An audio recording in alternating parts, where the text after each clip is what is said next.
કર્મણેવ હિ સંસિદ્ધિમાસ્થિતા જનકાદયઃ લોકસંગ્રહમેવાપી સંપશ્યન કર્તુમર્હસી.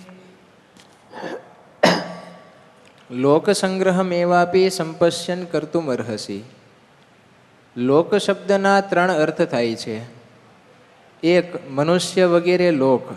બીજું, તે લોકમાં રહેવાવાળા પ્રાણીઓ. અને ત્રીજું, શાસ્ત્ર. તેથી લોકસંગ્રહનો અર્થ એવો થશે કે મનુષ્ય લોકની, તેમાં રહેતા સમગ્ર પ્રાણીઓ તથા શાસ્ત્રોની મર્યાદા અનુસારે સર્વના હિતમાં અને તેમને આચરણ દ્વારા ઉચ્ચ માર્ગે દોરવા એવું ઉપદેશ સ્વરૂપ આચરણ કરવું, તેને લોકસંગ્રહ કહેવાય છે. લોકસંગ્રહનું તાત્પર્ય છે લોક મર્યાદાને સુરક્ષિત રાખવા માટે લોકોને અસત માર્ગ છોડાવીને સન્માર્ગે દોરવા માટે નિસ્વાર્થ ભાવપૂર્વક કર્મ કરવું. તેને લોકસંગ્રહના નામે કહેવામાં આવ્યું છે. આને જ ગીતામાં યજ્ઞાર્થ કર્મ પણ કહેવામાં આવ્યું છે. પોતાના આચરણથી તથા વાણીથી લોકોને અસતથી વિમુખ કરીને સતની સન્મુખ કરવા એ બહુ મોટી સેવા છે. કારણ કે સન્માર્ગે જવાથી તેનામાં જીવન સુધારણા તેમજ ઉદ્ધાર પણ થઈ જાય છે. લોકોને દેખાડવા માટે પોતાનું કર્તવ્ય પાલન કરવું એ લોકસંગ્રહ નથી. લોકસંગ્રહના 2 છે. લોકોને દેખાડવા માટે બુદ્ધિ કરે. એને લોક પ્રદર્શન કહેવાય. અને એને લોક સંગ્રહ શબ્દ ભગવાને વાપર્યો છે કે લોક સંગ્રહને વાપી સંપશ્યન કરતું મળે છે. લોકોને સન્માર્ગે વાળવા માટે પોતે ઉદાહરણ રૂપ થઈને સારું આચરણ કરે તો એને લોક સંગ્રહ કહેવાય. લોક સંગ્રહ કોણ કરી શકે? તો કે આગેવાન હોય કરી શકે. નાના માણસો સારું આચરણ કરે તો એનું આચરણ સારું કહેવાય, લોક સંગ્રહ ન કહેવાય. કારણ કે લોકો ઊંચી ગાદી ઉપર બેઠા હોય એની સામે જોઈને બેઠા હોય છે. છેલ્લે બેઠા હોય એની સામે કોઈ ન જાય. મહાભારત વખતે ધર્મના સ્વરૂપ 2 હતા. એક યુધિષ્ઠિર મહારાજા હતા અને એક વિદુરજી હતા. વિદુરજી પણ ધર્મનો અવતાર ગણાય છે. એ ધર્મરાજાને શાપ થયો હતો એટલે વિદુરનો અવતાર આવ્યો હતો.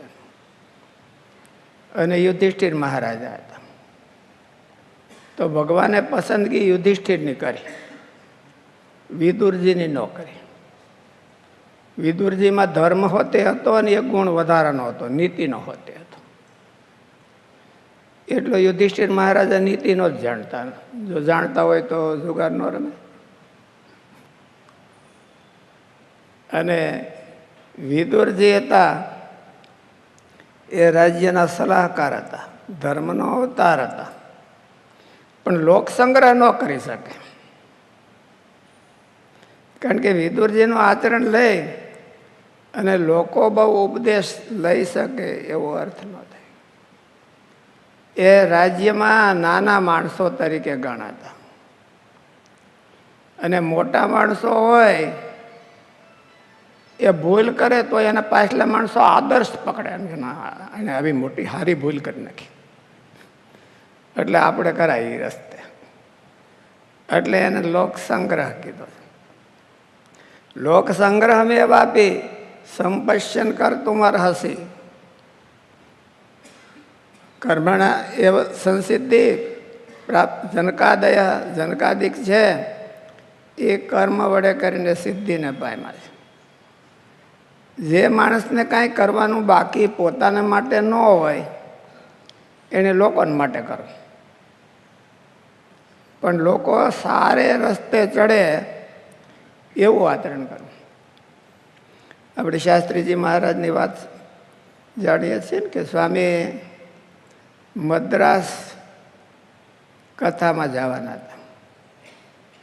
એટલે મુંબઈથી મદ્રાસ લગભગ 36 કલાકનો રસ્તો ત્યારે ટ્રેનનો હતો.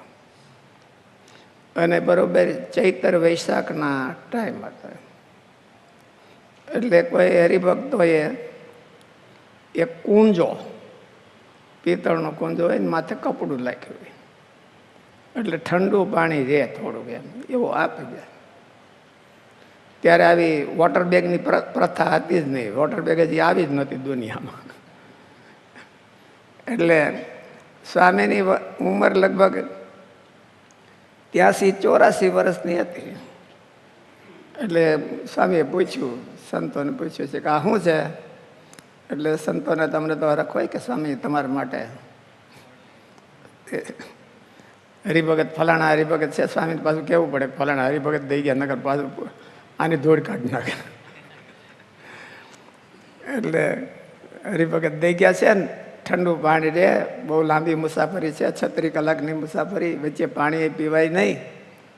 એટલે પાણી પીવું હોય તો આ આપણે બીજું બહારનું પાણી તો પીવાય નહીં, એટલે ઘરનું લઈ ગયા હોય તો પીવાય એમ. એટલે સ્વામીએ બહુ સરસ કીધું કે એને પાછું દઈ આવો એમ. પાછું દઈ ગયો એને. અત્યાર સુધી સ્વામી કે હું પાળતો તો એ મારા માટે પાળતો હતો, હવે પાળું છું એ તમારા માટે પાળું છું. હું આજે જો આ ઠંડો ઓલું પાણીનું રાખીશ તો કાલે તમે નાસ્તા હોતે રાખશો, એટલે એ નાસ્તા ન રાખો એટલા માટે હું આવું આચરણ કરું છું. એને લોક સંગ્રહ કહેવાય. પાછલા માણસો એ સારો ઉપદેશ લે એવી આગેવાને આચરણ એવું કરવું. પાછલા માણસોને તિરાડ ન મળવી જોઈએ, નકર પાછલા માણસો તો જોઈ જ રહ્યા હોય વાહે કે આ કાંઈક જરાક ઓલું કરે ને તો આપણે ગાડા માર્ગ કરી દઈએ, જો સીંડું પાડે તો ગાડા માર્ગ કરી દઈએ. એટલે પાછલા માણસોને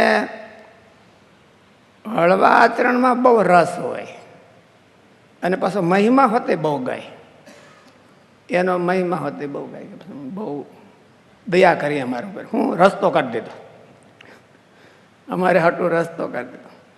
લોક સંગ્રહ મેવાપી સંપશ્યન કરતું મારે હસી. અર્જુન તું આગેવાન ગણાઈશ. મહાભારતમાં અર્જુન છે કમસે કમ પાંડવોના તો આગેવાન હતા જ. અને તું જેવું આચરણ કરીશ, હકેલો કરીને ધનુષ લઈને ભાગીશ તો આ બધાય ભાગશે. કે ભાગવું એ સિદ્ધાંત છે એવું હવ કરી બેસ કે રણમાંથી બરાબર બધા એને નગારા વગાડી અને હરખું સીંડું જોઈને છટકી જવાનું, પછી ભલે નહીં મરે. અંદા એવો સિદ્ધાંત માલિપા ઘડી લે. એટલે ભગવાને કીધું કે તું સુરવીર છો, તારે તો રણ સંગ્રામ બરાબર કરવો જોઈએ. એટલે લોક સંગ્રહ મેવા બી સંપશ્યન કરતું મારે છે. આગેવાન માણસો એ આગળના શ્લોકમાં ભગવાન કહેવાના છે કે યદ યદા ચરતી શ્રેષ્ઠ તત્તદ એવે તરોજન સ એવ પ્રમાણ સયત પ્રમાણમ કુરુતે લોકસ તદન વર્તતે. સાહેબનું કહેવાનું લોક સંગ્રહનું કીધું. અમે તો મારા વડીલ છો એ ઘર ગ્રસ્ત હતું. લોક સંગ્રહમાં અર્થ એમ કરીએ છીએ અનાજનો સંગ્રહ કરવો, પૈસાનો સંગ્રહ કરવો, એને અમે લોક સંગ્રહ કરીએ છીએ અમારા માટે. તો તમારા સંતોનો લોક સંગ્રહ કઈ રીતે ગણાય? ગીતાનો લોક સંગ્રહ છે, સંતોનો કોઈનો નથી. આપણે પૈસાનો લોક સંગ્રહ તો કરતા ગીતાનો નથી. લોક સંગ્રહ છે. ગીતાનો લોક સંગ્રહની ડેફિનેશન કરીને આપણે લોક સંગ્રહ એટલે લોકો ઉપદેશ લે, કાંઈક લઈ શકે એવું આચરણ કરવું, એવું આચરણ કરવું, એને લોક સંગ્રહ કહેવાય. સંગ્રહ એટલે ઉપદેશ, સંગ્રહ એટલે સંગ્રહ ખોરી નહીં. લોક સંગ્રહ એટલે લોકોના ઉપદેશ માટે, અને એ ખાસ કરીને આગેવાન હોય એના પાછળના માણસોને માટે, એટલા માટે. ગોંડલ દરબાર ભગવતસિંહજી મહારાજ હતા તો પોતે રાજના ધણી હતા, પણ જોખીને ખાય, પોતાનો પગાર. અંગ્રેજ ઓફિસર આવે તો સ્ટેશન ઉપરથી વાહ પાછો વળાવી દે, જે એને ટેક્સ થતો હોય ત્યાં લઈને જ રાખ્યો હોય. અને જો એ રહેવાનો આગ્રહ કરે તો એને રહેવાનું બિલ પકડાવે. આજ તમારો ખર્ચો આટલો થયો છે એટલે એ બિલ આપતા જજો.